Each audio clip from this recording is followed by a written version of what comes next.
go to political analyst and commentator Bill Crane. Bill, good to see you. Now, Trump is looking to be leading over Biden in some key swing states, but does he have the GOP behind him, do you think?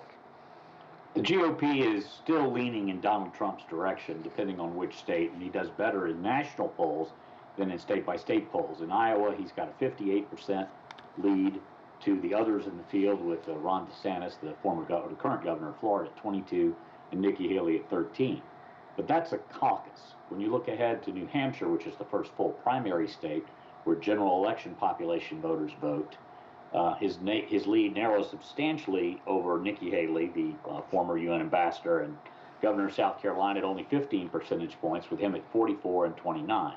When you look at his host of legal battles he's facing, and Special Prosecutor Jack Smith asking the U.S. Supreme Court for an expedited review of whether a former president can be tried for criminal proceedings, I still think there's a lot of opportunity for Republican voters to start peeling away before states like South Carolina, the third state, which Nikki Haley comes from, vote. And I still think, though Donald Trump is the odds-on favorite, that nomination is still potentially his to lose. So what are the polls showing with regards to Trump's legal issues? Would voters desert him if he were to be a convicted felon, do you think?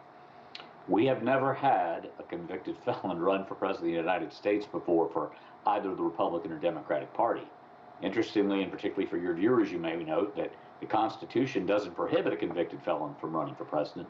But I think if we reach that point, and Joe Biden likely is the Democratic nominee, that a lot of independent, non-aligned swing voters and Republican-based voters will start to question if Donald Trump, as a convicted felon, can win in November. There's a strong desire to keep at least one chamber of the U.S. Congress and take back the White House among GOP voters, and they may have to make another choice. Why are voters on the right still so drawn to Trump, do you think, despite all of these legal issues, despite January 6th? What is it, do you think? I think it's a combination of factors. I think it's the in-your-face, I'm about the truth, they're the deep state, they're the liars. There's a lot of animosity towards government entities and a belief that despite billions of dollars being spent, particularly at the federal government level, that if you're a taxpayer, a layperson, whether you're talking about your county government, your state government, or your national government, that it's not there to serve you anymore. In fact, all it does is take things from you unless you're someone who is a primary beneficiary of multiple forms of federal government assistance.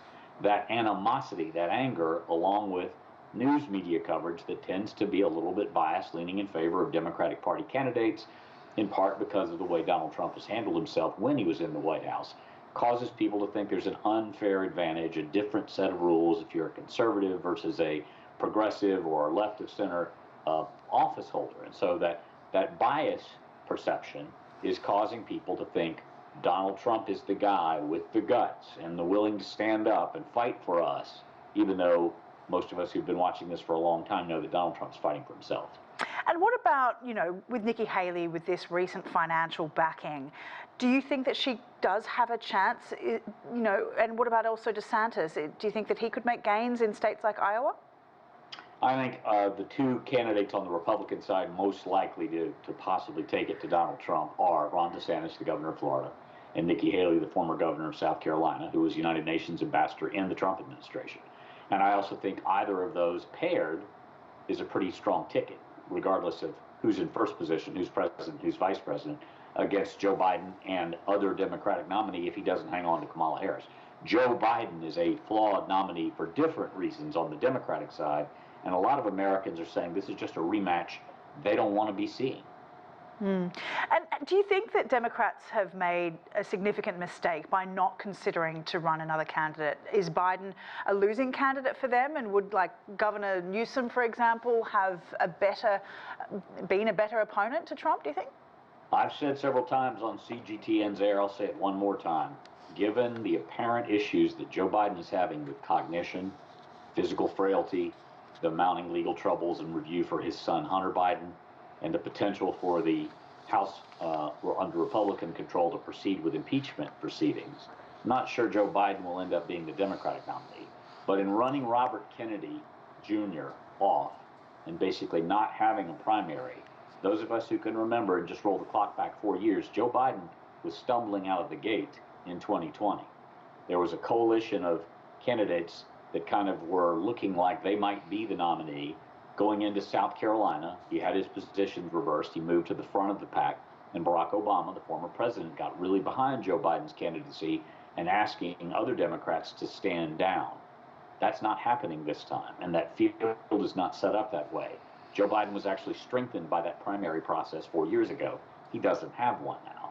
So it's very difficult with all of these things in the air to forecast what the eventual outcome will be, but I can still see a path that neither of the frontrunners today, Donald Trump or Joe Biden, are the actual Republican and Democratic nominees come next fall.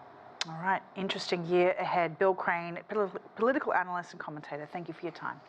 Take care.